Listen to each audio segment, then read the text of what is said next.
നേതാക്കന്മാർ അനുയായികളെ കൈയൊഴിയുകയാണ്, ഉസ്താദുമാർ അനുയായികളെ കൈയൊഴിയുകയാണ്, പുരോഹിതന്മാർ അനുയായികളെ കൈയൊഴിയുകയാണ്. എന്താണ് കാരണം? അവർ അദാബ് കണ്ടുകഴിഞ്ഞു, അവർ അല്ലാഹുവിന്റെ ശിക്ഷ കണ്ടുകഴിഞ്ഞു. ഇനി ഒരാൾക്കും മറ്റൊരാളെയും താങ്ങാൻ കഴിയില്ല, ഒരാൾക്കും മറ്റൊരാൾക്ക് വേണ്ടി ശുപാർശ ചെയ്യാൻ കഴിയില്ല. എല്ലാ ബന്ധനങ്ങളും അവിടെ അവസാനിക്കുകയാണ്. നേതാക്കന്മാർ അനുയായികളെ കൈയൊഴിയുന്നു. അനുയായികൾ അവിടെ വെച്ച് പറയുകയാണ്, ലൗ അന്ന ലനാ കറ, ഞങ്ങൾക്കൊരു മടക്കമുണ്ടായിരുന്നെങ്കിൽ, ഞങ്ങൾക്ക് ഈ ലോകത്തുനിന്നൊരു തിരിച്ചറിവുണ്ടായിരുന്നെങ്കിൽ, തിരിച്ചുപോക്കുണ്ടായിരുന്നെങ്കിൽ, മിൻഹും കമാ തബറഊ മിന്നാ, ഈ നേതാക്കന്മാർ, ഞങ്ങൾ ജീവന് തുല്യം സ്നേഹിച്ച ഈ നേതാക്കന്മാരുണ്ടല്ലോ, ഈ ഉസ്താദുമാരുണ്ടല്ലോ, ഈ തങ്ങന്മാരുണ്ടല്ലോ, ഈ പുരോഹിതന്മാരുണ്ടല്ലോ, ഈ ലോകത്ത് അവരെങ്ങനെയാണോ ഞങ്ങളെ കൈയൊഴിഞ്ഞത്, അതുപോലെ ഒരു തിരിച്ചു പോക്കുണ്ടായിരുന്നെങ്കിൽ ദുനിയാവിൽ വെച്ച് അവരെ ഞങ്ങൾ കൈയൊഴിഞ്ഞേനെ. കദാലിക യുരീഹിമുല്ലാഹു അഅമാലഹും ഹസറാത്തിൻ അലൈഹിം, നഷ്ടത്തിന്റെ രൂപത്തിൽ, തീരാ നഷ്ടത്തിന്റെ രൂപത്തിൽ, ഒരിക്കലും തിരിച്ചുപിടിക്കാനാവാത്ത ഖേദത്തിന്റെ രൂപത്തിൽ, നഷ്ടത്തിന്റെ രൂപത്തിൽ അവരുടെ കർമ്മങ്ങളെ പടച്ചറബ് അവർക്ക് കാണിച്ചു കൊടുക്കുന്നതാണ്. വമാഹും ബിഖാരിജീന മിനന്നാർ, ഒരിക്കലും അവർക്ക് നരകത്തിൽ നിന്ന് മോചനം നേടാൻ കഴിയില്ല. പ്രിയപ്പെട്ടവരെ, അടുത്ത ആയത്തിൽ അല്ലാഹു സുബ്ഹാനഹു വ തആല സംസാരിക്കുന്നു, യാ അയ്യുഹന്നാസ്, മനുഷ്യരെ, കുലൂ മിമ്മാ ഫിൽ അർദി ഹലാലൻ ത്വയ്യിബാ വലാ തത്തബിഉ ഖുതുവാതിശ് ശൈത്താൻ ഇന്നഹു ലക്കും അദുവ്വുൻ മുബീൻ. ഭൂമിയിൽ നിങ്ങൾ ശുദ്ധമായത് ഭക്ഷിച്ചു കൊള്ളുക. ഈ ആയത്തിന്റെ അവതരണ ഹേതുവായി, ഈ ആയത്തിന്റെ സബബുൻ നുസൂലായി നമുക്ക് കാണാൻ കഴിയും, മക്കാ മുശ്രിക്കുകളിൽപ്പെട്ട ചില ആളുകൾക്ക്, യഹൂദികളായ ആളുകൾക്ക് ചില ആചാരങ്ങൾ ഉണ്ടായിരുന്നു. അവരിൽ ചില ആളുകൾ ഒട്ടകങ്ങളെ ഭക്ഷിക്കില്ല, ചില ഇലാഹുകൾക്ക് കാണിക്ക വെച്ച, ചില ഇലാഹുകൾക്ക് നേർച്ചയാക്കി വെച്ച മൃഗങ്ങളുടെ മാംസങ്ങൾ അവർ കഴിക്കാറില്ല. ഈ ദുരാചാരത്തെ കുറിച്ചാണ് പടച്ചറബ് ഈ ആയത്തിലൂടെ വിവക്ഷിക്കുന്നത്. പ്രിയപ്പെട്ടവരെ, 1400 കൊല്ലങ്ങൾക്ക് മുമ്പ് അള്ളാഹുവിന്റെ റസൂലിന്റെ ആദർശ വിരോധികളും വൈരികളുമായിരുന്ന ആ മക്കാ മുശ്രിക്കുകൾ ചെയ്ത അതേ പ്രവർത്തനം ഇന്നും നമുക്ക് കാണാൻ സാധിക്കും. അജ്മീറിലേക്ക് നേർച്ചയാക്കിയ ആടുകളെ നമ്മുടെ നാട്ടിൽ നമുക്ക് കാണാൻ സാധിക്കും. ഉള്ളാളത്തേക്ക് നേർച്ചയാക്കിയ കോഴികളെ നമുക്ക് നമ്മുടെ നാട്ടിൽ കാണാൻ സാധിക്കും. ആ കോഴികളെയോ ആടുകളെയോ ആരും ഭക്ഷിക്കാറില്ല, അവയെ തൊടാറില്ല, അവരെ ഒരു തരത്തിലും തടസ്സപ്പെടുത്താറില്ല. ഇത്തരത്തിലുള്ള മക്കാ മുശ്രിക്കുകളുടെ, ഇത്തരത്തിലുള്ള യഹൂദികളുടെ ആചാരത്തെ കുറിച്ചാണ് ഈ ആയത്തിലൂടെ അല്ലാഹു സുബ്ഹാനഹു വ തആല പറഞ്ഞു തന്നത്.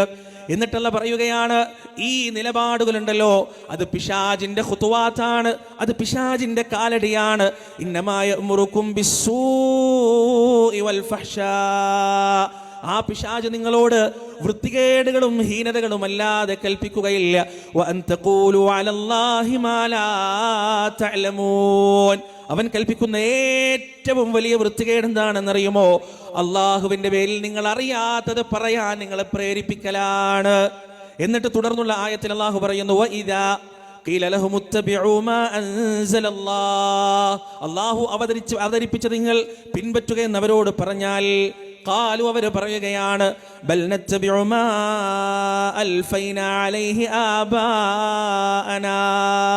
ഖുർആൻ കൃത്യമായി വിശദീകരിച്ചു തരികയാണ്, എൻ്റെ ഉപ്പാപ്പ നരകത്തിലാണോ, എൻ്റെ വല്യമ്മ നരകത്തിലാണോ, എൻ്റെ ഉസ്താദ് നരകത്തിലാണോ, എൻ്റെ പൂർവികർ നരകത്തിലാണോ, എങ്കിൽ ഞാനും നരകത്തിൽ പോയിക്കോട്ടെ എന്ന് ഈ 2025 പറയുന്ന മുസ്ലിങ്ങളുണ്ട്. പ്രിയപ്പെട്ടവരെ, അവരുടെ ഈ വർത്തമാനത്തെക്കുറിച്ച് പരിശുദ്ധ ഖുർആൻ വളരെ കൃത്യമായി പറയുകയാണ്, ബൽ നത്തബിഉ മാ അൽഫൈനാ അലൈഹി ആബാഅനാ, ഞാൻ പിൻപറ്റുന്നത് എൻ്റെ പൂർവ്വപിതാക്കളുടെ കാലടികളെയാണ്, അവിടുത്തെ കാൽപ്പാടുകളെയാണെന്ന് അവർ പറയുകയാണ്.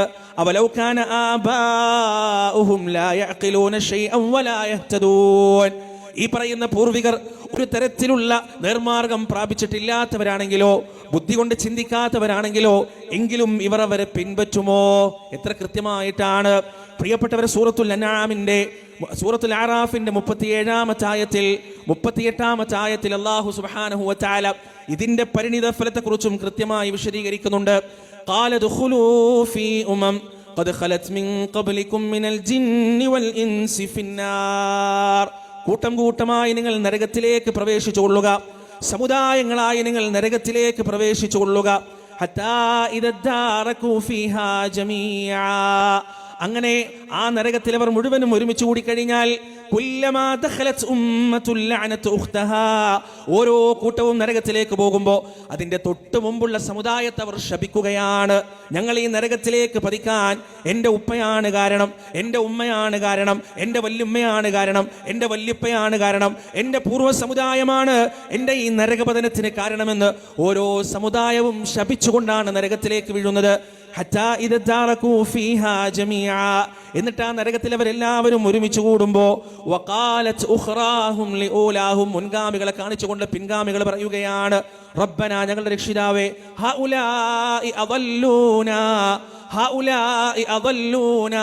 ഇവരാണ് ഞങ്ങളെ വഴിപിഴപ്പിച്ചത് റബ്ബേ, ഇവരാണ് ഞങ്ങൾക്ക് മാർഗഭ്രംശം സംഭവിക്കാൻ കാരണം റബ്ബേ.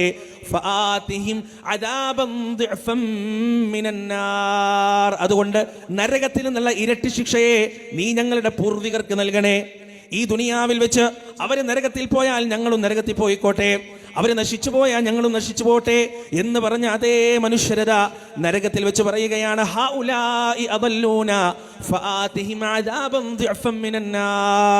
ഈ നരകത്തിൽ നിന്ന് 2 ഇരട്ടി ശിക്ഷ റബ്ബേ ഞങ്ങളുടെ പൂർവികർക്ക് നീ നൽകണേ അല്ലാഹ്.